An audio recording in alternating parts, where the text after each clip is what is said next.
Hello everybody and welcome to Sharon's Home and Garden. I have a day for you that is 75 days in the making.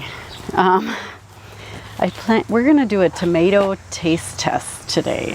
Planted these tomatoes the weekend, I think it was the weekend of Memorial Day weekend. It might be the week after because Memorial Day weekend was almost 100 degrees. And however, that's not really true. 75 days isn't really true because some of these tomatoes I planted out in winter sowing in February, so it's even longer. But I wanted to take like a dozen different varieties and do a little taste test for you. I've got my washing station set up here and I need to process some of these tomatoes, so I figured I would taste test them for you. And we'll see what happens. So let's get to it.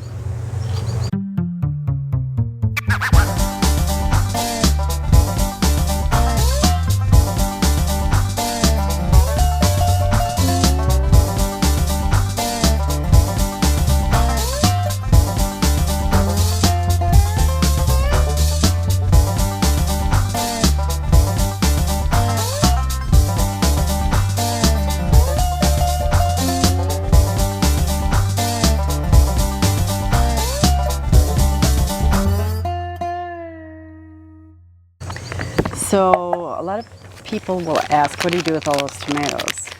I do not can them, mostly because it's a big pain in the ass. And I happen to have a big freezer, so I freeze them.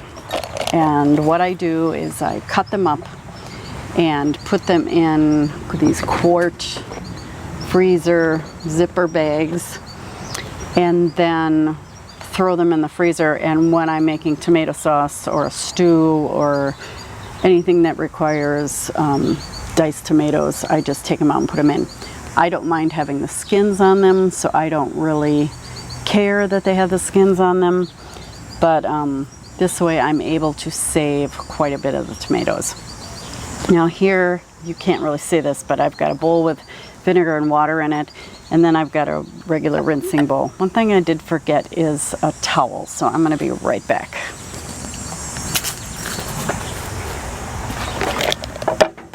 Okay, so we're ready to go. I'm kind of working on a small table here.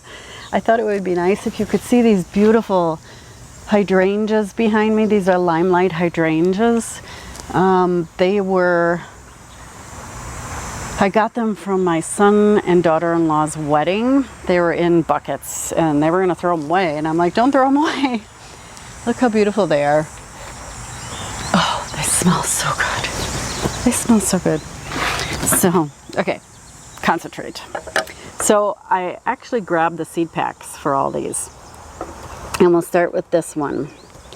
This one is called a Manna Orange. And it is a nice big beefsteak type tomato. It says here subtle pineapple flavors, up to 2 pounds. And I did not find out if it was a determinate or indeterminate. I've had really bad blight in my garden. Sorry. We haven't gotten hardly any rain.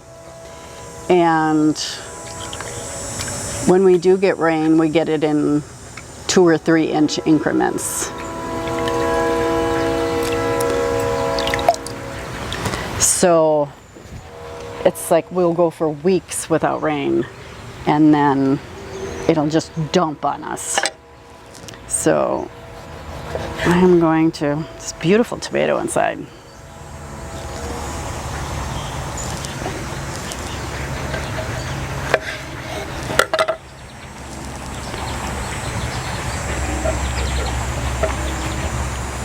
Sweet.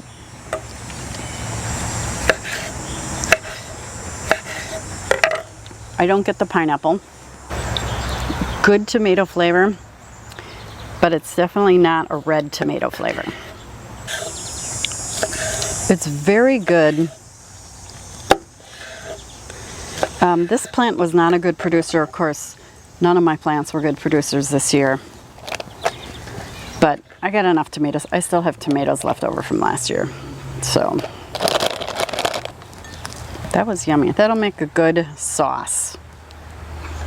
And I love to mix all these up in my sauces because then my sauces get this kind of orange glow to them. So that was a good one. This one is called Dark Galaxy. Can't remember if this was on the cover. No, this was not on the cover. This is one I found at Baker Creek. Vines themselves display a purple blush and grow 5 to 6 feet tall while producing good amounts of the stunning tomatoes that begin to ripen in about 75 days. These were really blighty, really blighty. They were one of the first ones to get blight in my garden. So, if you look at these, I'm going to get really close. Not real big.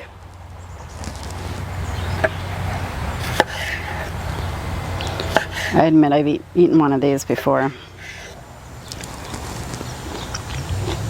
Very strong tomato flavor. A little more acidic. Very tasty. Not really that sweet, more fruity than sweet. They would be delicious on a sandwich. But like I said, I had a problem with them. And the blight just took over. So I'm glad I planted more than one plant. I was able to save seeds from them, and that's all I wanted. This one is called Courge, and it is Italian heirloom. It's funny it's Italian because it has a French name. But at least it's French in my ears.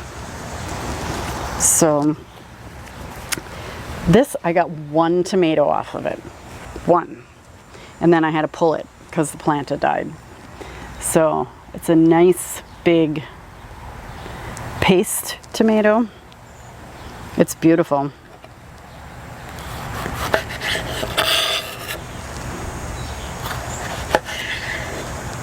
Very nice inside. Not a whole lot of juice. So I'm going to taste this, and I'm going to taste San Marzano right next to it.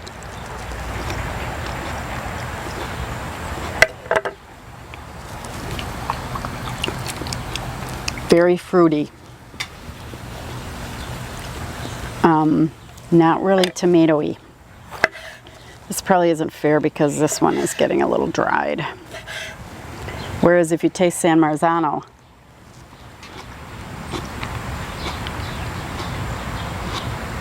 completely different flavor palette.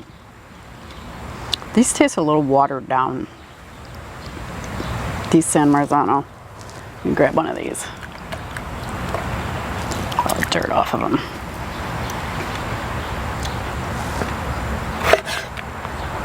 See, mine are hollow on the inside. I've never had that with San Marzano. These don't taste like San Marzanos.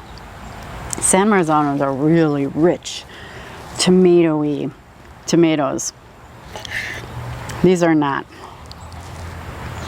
I may pull that plant out. Whereas this Coeur de Bois, very fruity. Not what I would call a real strong tomato taste. But they'll make a really nice sauce. Okay, next. These ones are called Tigerella. 2 to 4 ounces. They're in English, similar to green zebra, very similar. Bite-size indeterminate tomato. Wash them off. So these are really kind of beautiful tomatoes. You see that striping on there? Aren't they beautiful?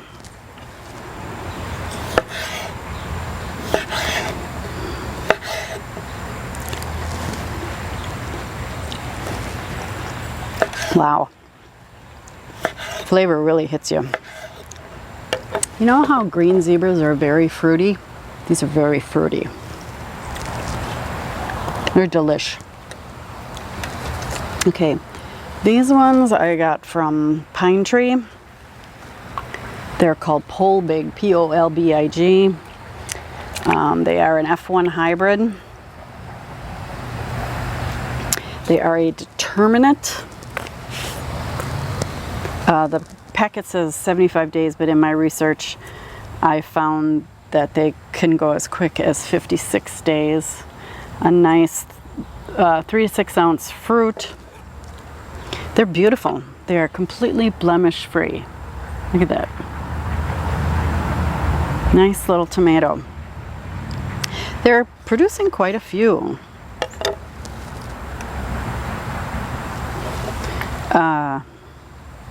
Fruits, even in my wretched conditions in my garden.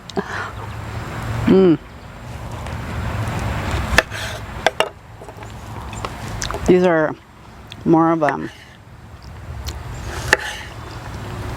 sour, not like terrible sour, sour in a good way, sour tomato.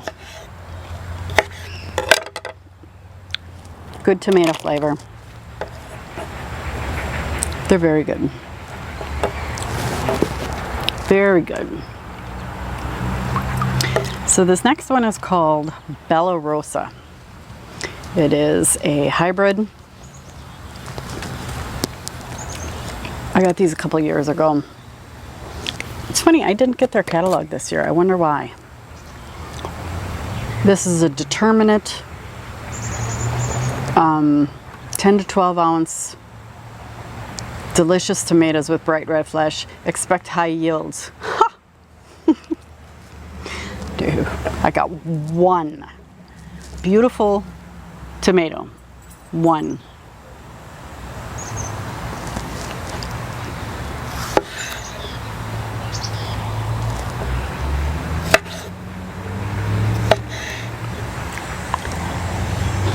It tastes like a watered down tomato.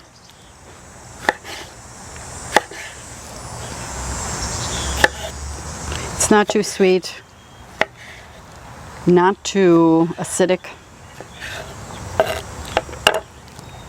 It's okay. I pulled that plant out already. So somehow we got a whole bag of tomatoes already.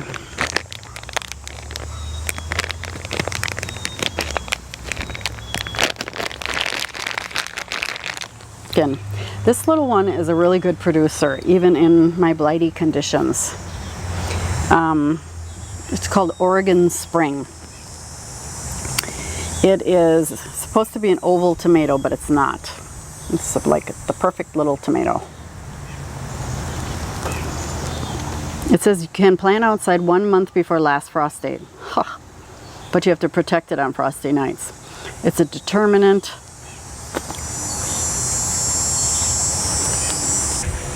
See what we got here. Oregon Spring. I got quite a few fruits off this one. When I put it in my mouth, you get this burst of tomato flavor. A little on the more acidic side. Very good. I would probably grow that one again.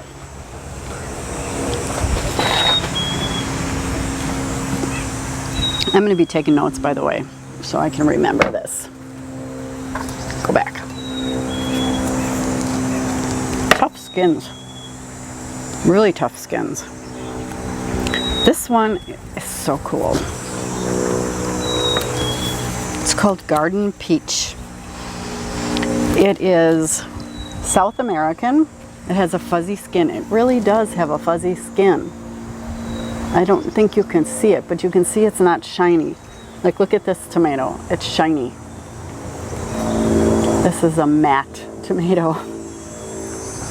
2 ounce fruits, that's about right. 3 to 4 inches.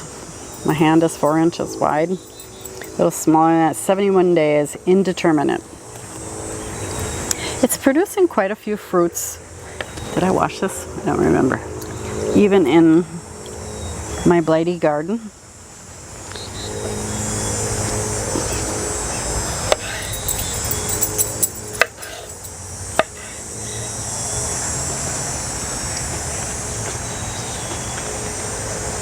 Very strong tomato flavor. Little sweet. Very good. Fuzzy skin and all. It's not really fuzzy like a peach fuzzy. It's a little less fuzzy than a peach. Very good. I would grow that one again. Next one is called Hillbilly. This is a potato leaf one, 1 to 2 pounds. It's considered a beefsteak, likes hot and dry. It is an indeterminate. These were really good producers.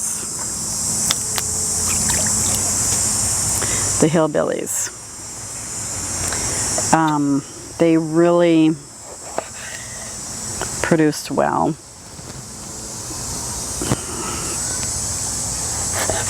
Beautiful yellow orange color.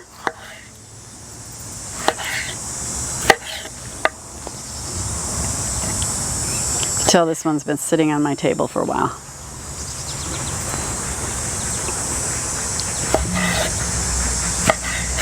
It's got more of a citrusy flavor to it. Good tomato flavor.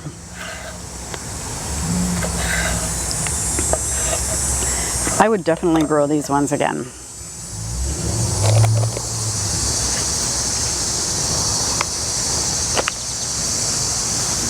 What are these? These are Paul Robeson. This is a Russian heirloom, 7 to 10 ounce fruits. They're supposed to be a black tomato. Indeterminate. They are cracking.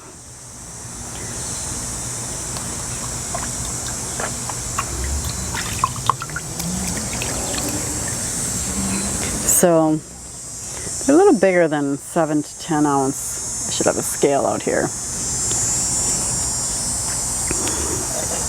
It's funny, I got almost no cat-faced tomatoes this year. I gotta cut this top off. Paul Robeson. Oops, that's the spot.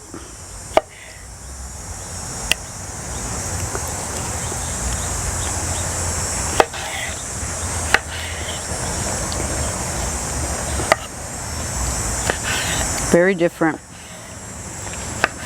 It's just a very different flavor. It doesn't taste like a tomato. I don't know what it tastes like. I don't like it. Oh, I don't like that one. Yeah, interesting.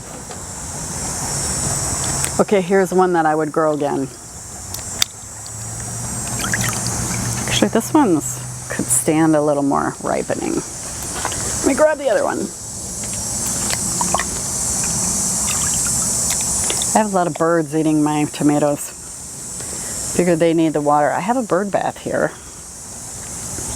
because it's been so dry. So this is called a Mountain Merit. I could not find my seed packet for these. I have another one from the Stein Garden Center. They're like $1 or something like that, and it's called a Mountain something else, and they are pretty much the same as these. So these are good producers, early producers.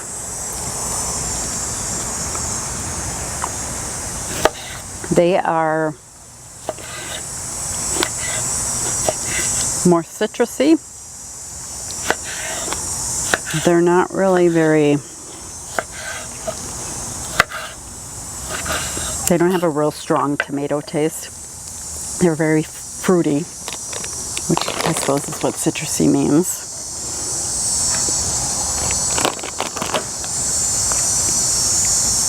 They're good. They would be a good slicing tomato, like on a sandwich or in a salad. But they're pretty big. So Here's the other one. This one is just a beautiful tomato. A lot of really nice tomatoes, not a lot of cat facing. We did that one already. So I ran out of memory on my memory card. And I can't figure out how to clear it. So until I can delete all my movies on my memory card, I'm just gonna have to use my iPhone. And hopefully the noise won't be too much for you. So where were we? Okay, let's do these. I've got this one called Tomato German Lunchbox. These are from Baker Creek.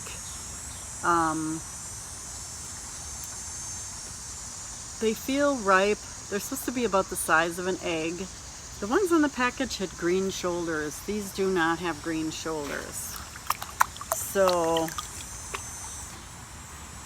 I am going to give them a try. See if they're ripe. I think the rest of them I'm going to let get a little more ripe.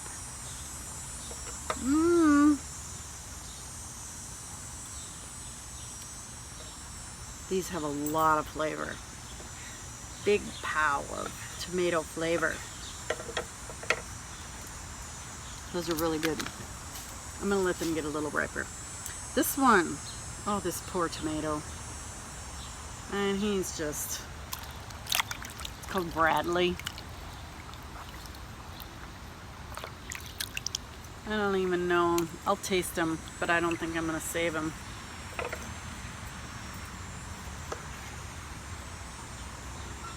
Because he is really cracked. Nice meaty tomato.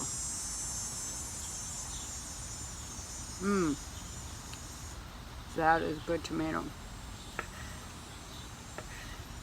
This reminds me, last year my favorite tomato was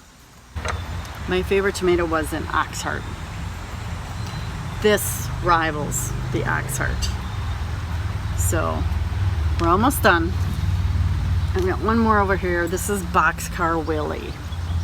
For those of you who watch the Praxis 55712 channel, this is one of the ones that Ray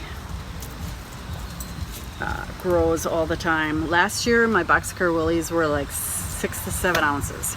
They were more like, they weren't even that big. They were more like this size. And this year they are this size.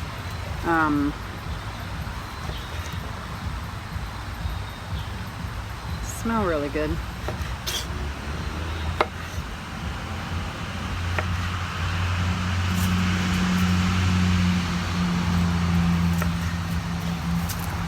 It's like you took that last tomato I tasted and put salt on it and just emphasize the tomato flavor. Very delicious. Very good tomato flavor, not too much acid. Bit fruity.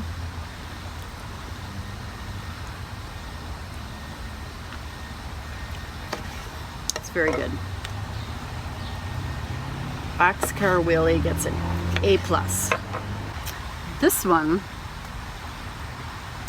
is, I'm pretty sure, if you remember from this spring, I dumped over my winter sowing pot and didn't know what was what. I think this is an indigo rose. It does not look like a Chadwick cherry.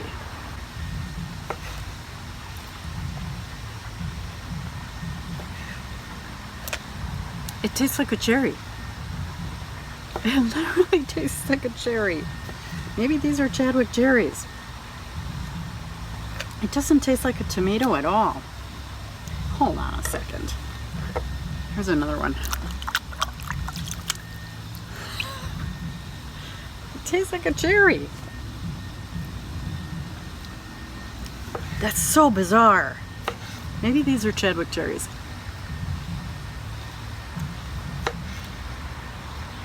Wow. That is weird. It doesn't taste like a tomato at all. I don't know what it is. Okay, and then for the grand finale. I don't know if I'm gonna eat this one or the other one. I think we'll eat this one. These were on the cover of Baker Creek's catalog. They got me with it. This is what they're supposed to look like. And this is what they look like. So these are atomic grapes. These are from Wild Boar Farms.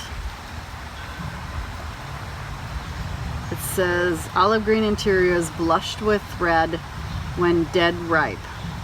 Crack resistant, they are. Fruits are extraordinarily sweet.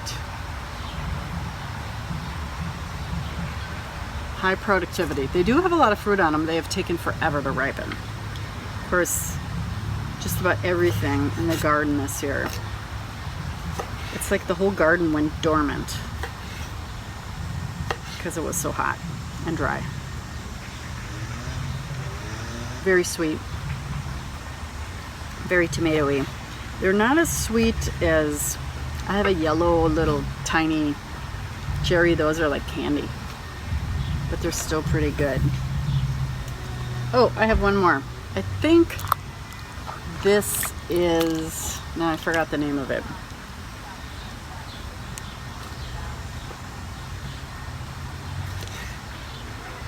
I don't know what this is. This is brand new wine.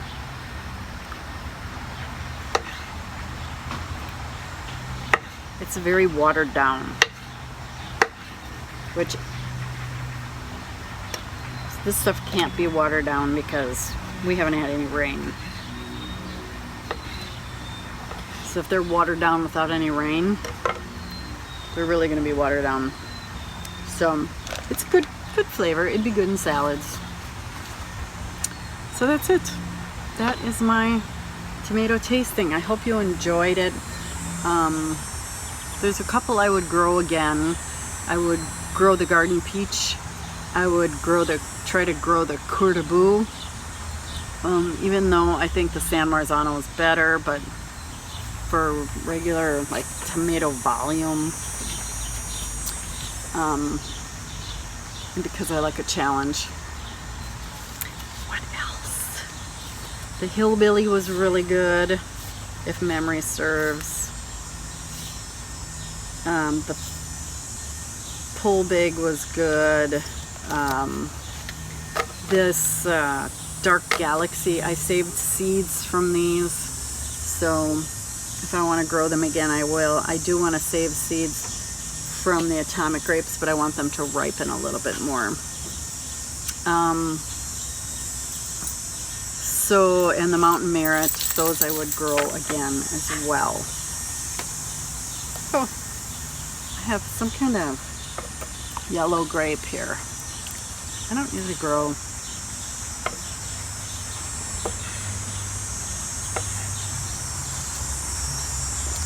Those are good. Yummy, yummy, yummy. Normally I like to make a lot of bruschetta because it's just a wonderful way to use up your cherry tomatoes. But since I've gone keto,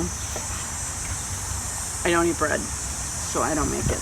I should make it and just treat myself, because there's nothing better than homegrown tomatoes in bruschetta. So I'm gonna finish cutting these up. I hope you enjoyed this taste testing. I hope it kind of gave you an idea of different tomatoes that are out there. And I hope it inspires you to grow some different tomatoes in your garden next year. So with that being said, always remember, be it ever so humble, there's no place like home. Have a great day, everybody. Bye-bye. More tomatoes.